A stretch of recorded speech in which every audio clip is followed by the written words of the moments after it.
Look at that truck! It's like post-war going out. So I think it's post-war wheel section coming out at the moment. I can see also in the background the tank ride going there.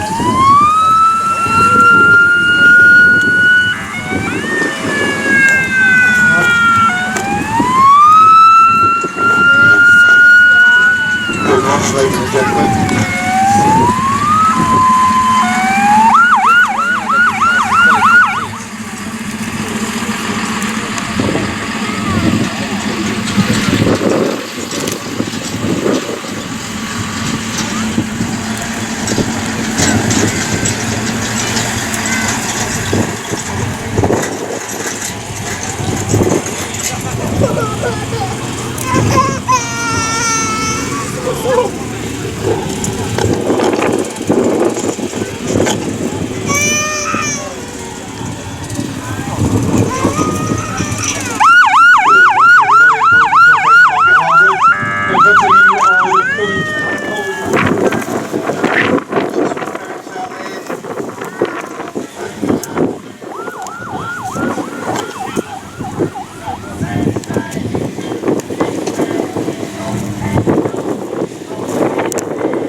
Vehicles slowly make their way around the arena.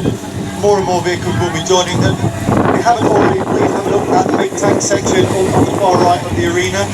Around there are some tank rides as well. If you'd like to go and have a tank ride around the part of the arena, that's available up there. Or at the very least, not get laughed at if they get stuck.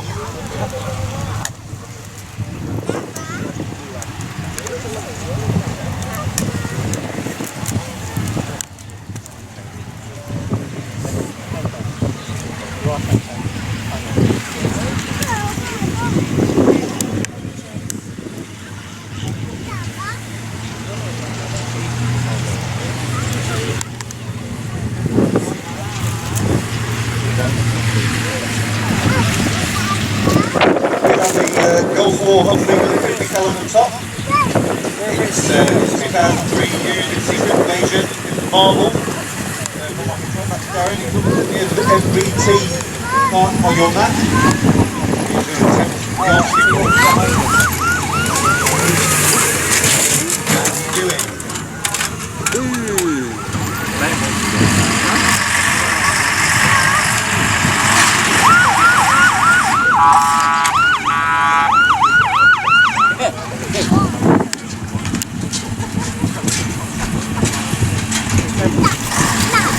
You also see a selection of Land Rover 110s, some elite military grade vehicles,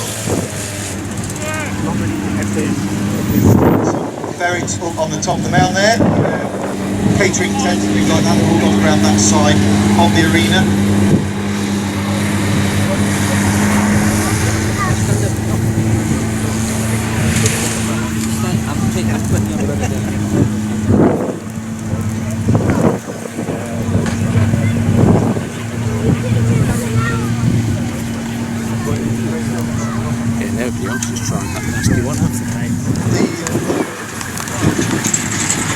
Go at the obstacle, this time without losing a gun.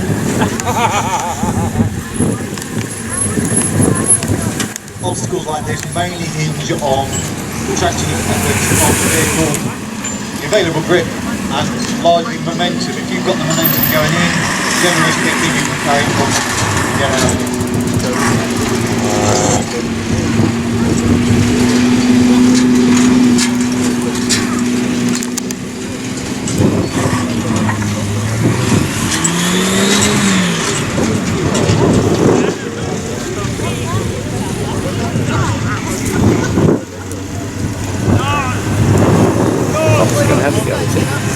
Wolf 110, Harley Davidson 350, both military police with Gordon and John.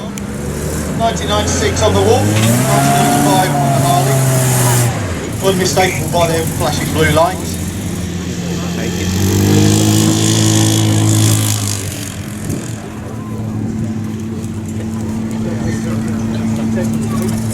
Post-war wheels.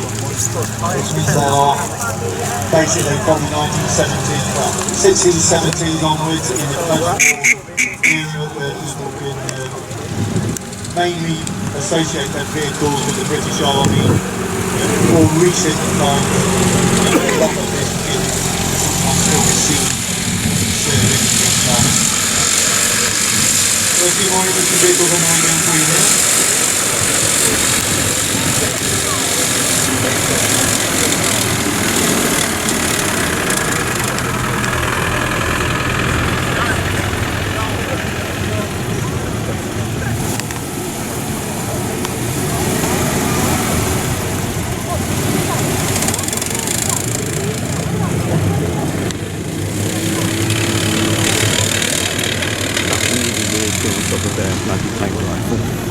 To the main arena, ladies and gentlemen, the FB4005 is currently on its way to the arena.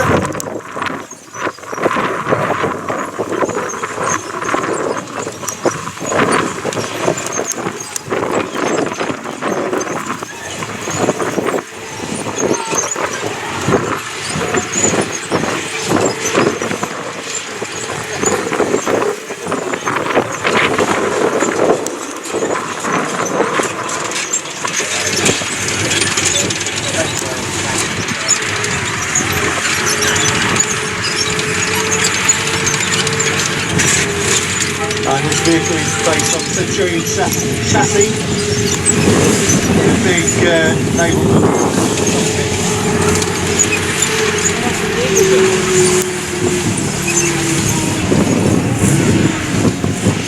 183mm gun on the top. It looks like it's going to try and get him up there. That's a lot of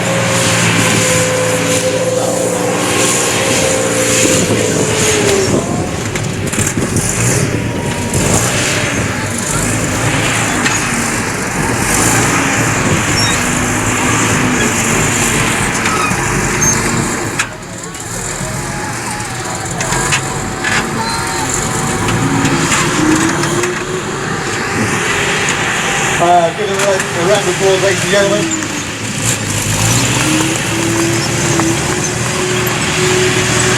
.3mm, reuse of a gun that was already available. As you know, as a lot of people might know, that one thing the British Army don't like doing is making new turrets. So if they can reuse them, they did, and it worked a treat on this. As you can see, you know, quite obviously excessively high tank compared to most. That's due to obviously needing extra room in the turret for the crew, as there's a 4-man crew for the turret alone. Each round in it weighed about 72 kilos, so requiring, as I said, 2 to pick it up and load. It had a 2-part round, so it had the gun, well, the actual round, and then the thing that went in behind for propellant. The actual tank itself is actually quite bare inside, as normally with the Centurion. The inside's full of obviously all the parts of the gun. For this, it's all stored in that top hatch, which makes the inside actually quite empty. So I'll pass you back on to David. The vehicle as he goes past. Give him a nice wave and a round of applause, ladies and gentlemen. It's been a 6-month restoration project through the Tank Museum in Bovingdon. I think we can all agree on the spectacular effort put in by Joe and his team. I know there's been quite a few sleepless nights running this up and running, ready for Tank Fest, and then they've brought it up here for us. It's been supported by World of Tanks to get this to this stage, and it has to be said they have done a really great job of it. Well done, lads.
Yeah.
That is a Russian T34. That was probably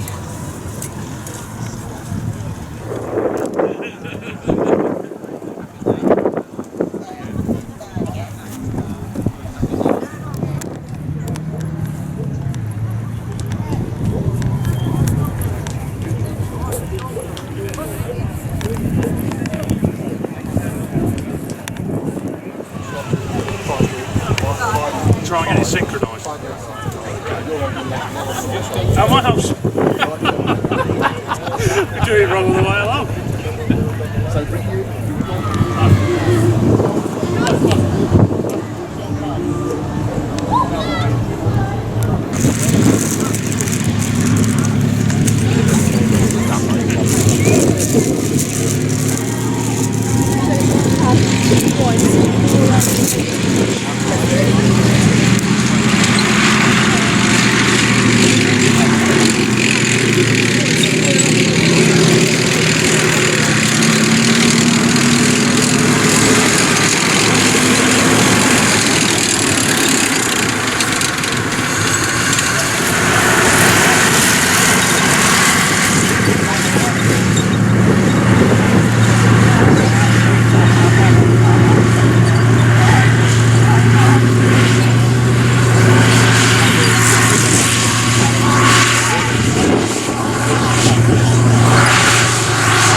Alright, ladies and gents, come on. If you want to hear that again, let's make some noise for the M36 Jackson tank destroyer. Now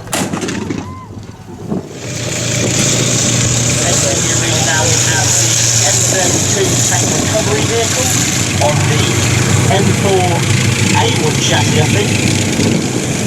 We have an M3 lid, obviously in tip-top condition.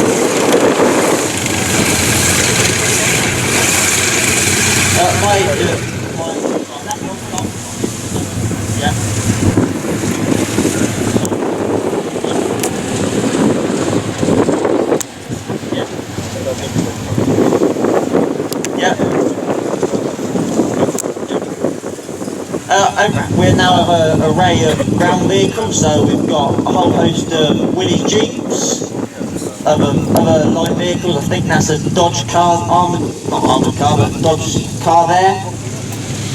Quite a lot of people entering the arena. There is a GM 553 truck there, to get my numbers right. Whole array of mostly German motorcycles by the looks of it, with the sidecars.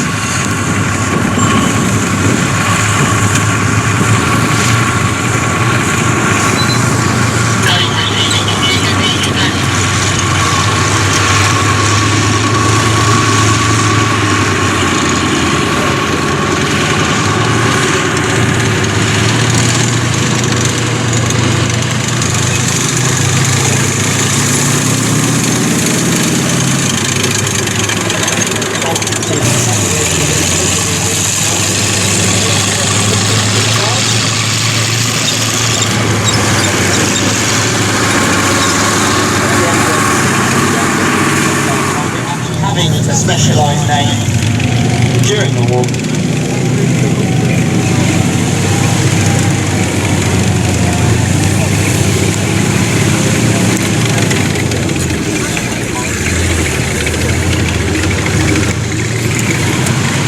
And there's a steamroller entering the arena as well.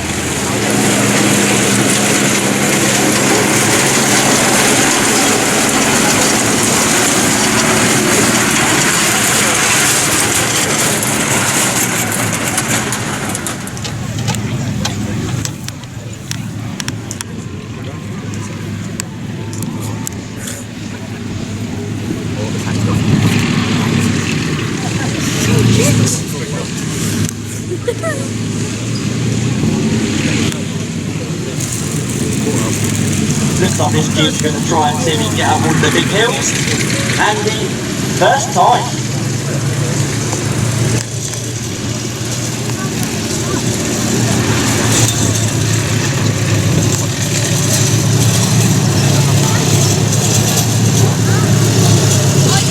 Here we've got the US truck.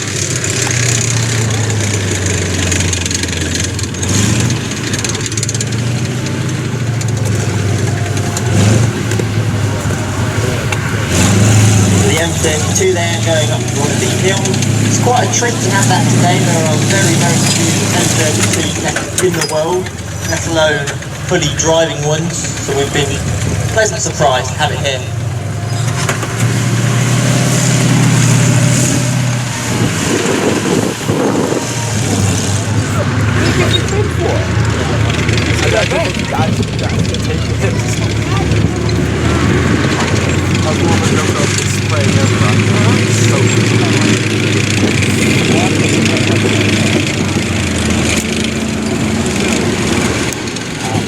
Entering on the left side of the arena is our T32.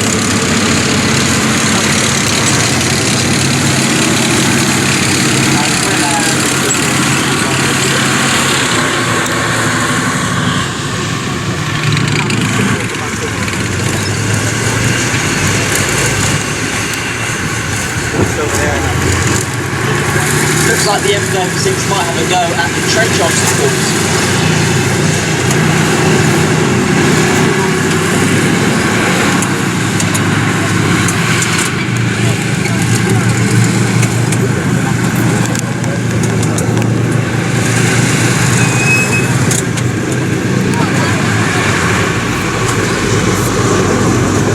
The M36 is based on the M10 chassis, which was also designated role of tank destroyer. That saw use in the early part of the war, however it wasn't very well liked by the crews. And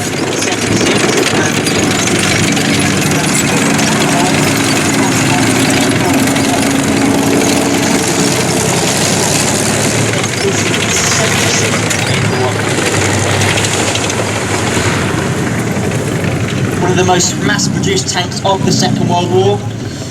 That and the Sherman being the two most mass-produced ones. Covered tops, and that was what made the Jeep so good. It was so versatile. You could adapt it so quickly. You could have it with the cover on top. You could have it with a 30 cal, a 50 cal. Any real gun you could fit on top.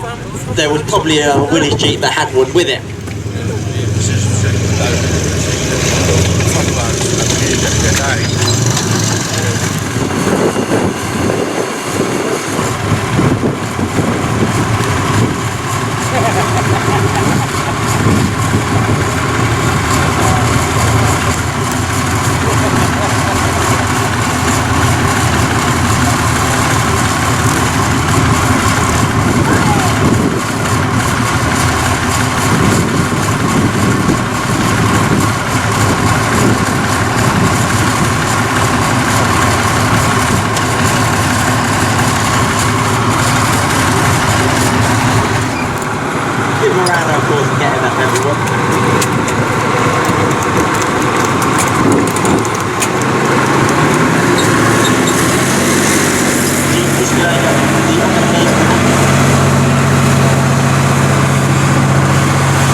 there's the M36 just going over that obstacle, just turned to face towards the audience. That's where you can really see the size of that 90mm gun on it.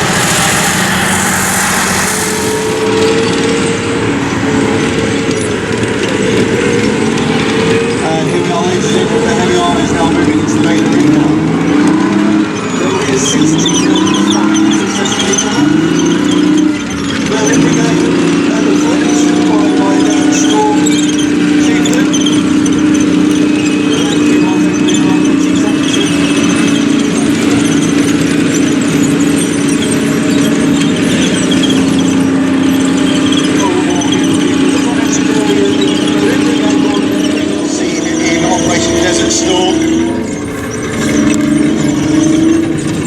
From an operational point of view, 120mm armament on the top.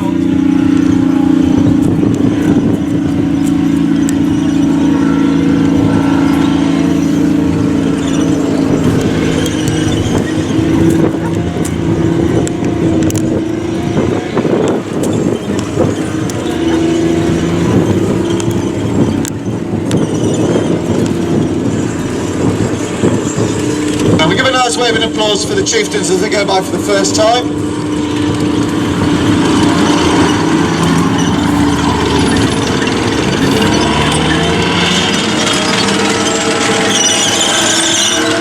These tanks are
once you start climbing that obstacle, you'll find that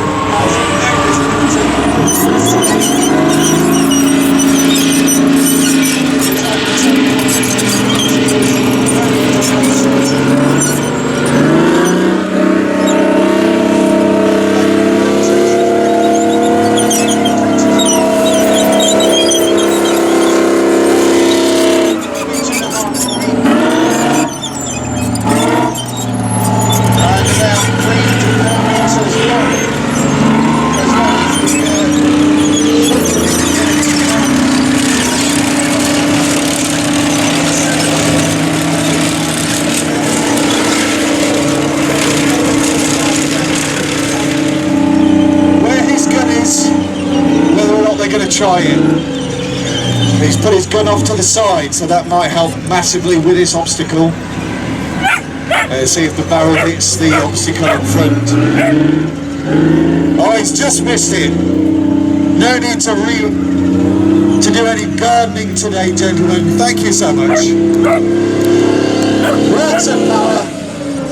Yes. It does make a wonderful noise when he's cranking up the power to get it out of the obstacles, don't they?